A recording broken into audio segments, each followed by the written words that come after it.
सांप की कहानी। एक दिन उनके गांव में मेला लगा। वह दोनों मेला घूमने गई। मेला घूमने के बाद वह दोनों मंदिर गई। वह मंदिर भोलेनाथ का था।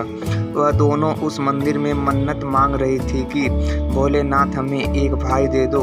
फिर उस मंदिर में एक जादुई सांप आया और बोला कि मैंने तुम्हारी बातें सुन ली हैं, मैं अपनी शक्तियों से तुम्हारी इच्छा पूरी कर सकता हूँ। फिर सांप बोला, लेकिन मेरी एक शर्त है, जब आपके घर में भाई आएगा तो उसे मेरे पास लाना होगा।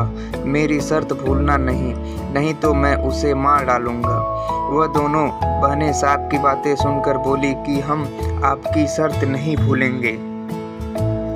फिर वह दोनों वहां से घर चली गईं। दरअसल ये सांप एक शैतानी तांत्रिक था, जिसे बलि देने के लिए एक नवजात बच्चे की जरूरत थी, लेकिन उसे ये बच्चा कोई अपने आप देकर जाए तभी उसकी विधि पूरी हो सकती थी।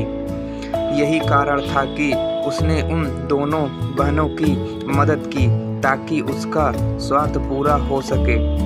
फिर कुछ महीनों बाद उन बहनों के घर में भाई हुआ और उनका परिवार बहुत खुश हो गया और उन दोनों ने जो सांप को वचन दिया था वह दोनों उस वचन को भूल गई।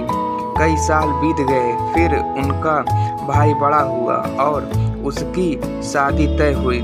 फिर एक दिन बड़ी बहन के सपने में सांप आया और उसे बोला कि तुमने मेरी शर्त को भुला के अच्छा नहीं किया, अब मैं तुम्हारे भाई को मार डालूंगा। फिर वह बोली कि तुम मेरे भाई को कैसे मारोगे? सांप बोला कि तेरा भाई जब बारात लेकर दरवाजे पर आएगा तो मैं उसे उधर मार डालूंगा। अगले दिन बड़ी बहन का मन किसी भी काम में नहीं लग रहा था। उसे लग रहा था कि मेरा सपना कहीं सच हो गया तो मैं मेरे भाई को खो दूंगी। वह बहुत सोचने लगी। बहुत सोचने के बाद उसने एक तरकीब सोची। उसके भाई की बारात दरवाजे पर आई तब उसने उसके दोनों हाथों में एक एक मटका लिया और उन मटकी में आग लगाई और अपने भाई के सिर के पास मटका लेकर खड़ी रही। फिर वो शैतानी तांत्रिक सांप के रूप में जैसे ही उसके भाई को मारने आया तो वह उस आग के मटके में गिर गया और जलकर मर गया। कहानी से सीख वाली कुछ महत्वपूर्ण बातें।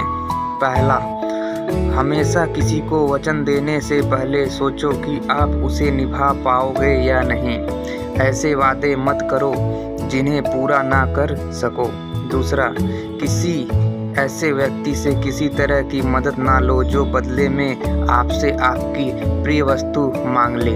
तीसरा, गलती से किसी मुसीबत में पड़ जाओ तो उसका डटकर सामना करो। दोस्तों, कमेंट में ज़रूर बताएं कि ये कहानी आपको कैसी लगी और ऐसे ही कहानी के लिए चैनल को सब्सक्राइब और फॉलो ज़रूर करें। धन्यवाद।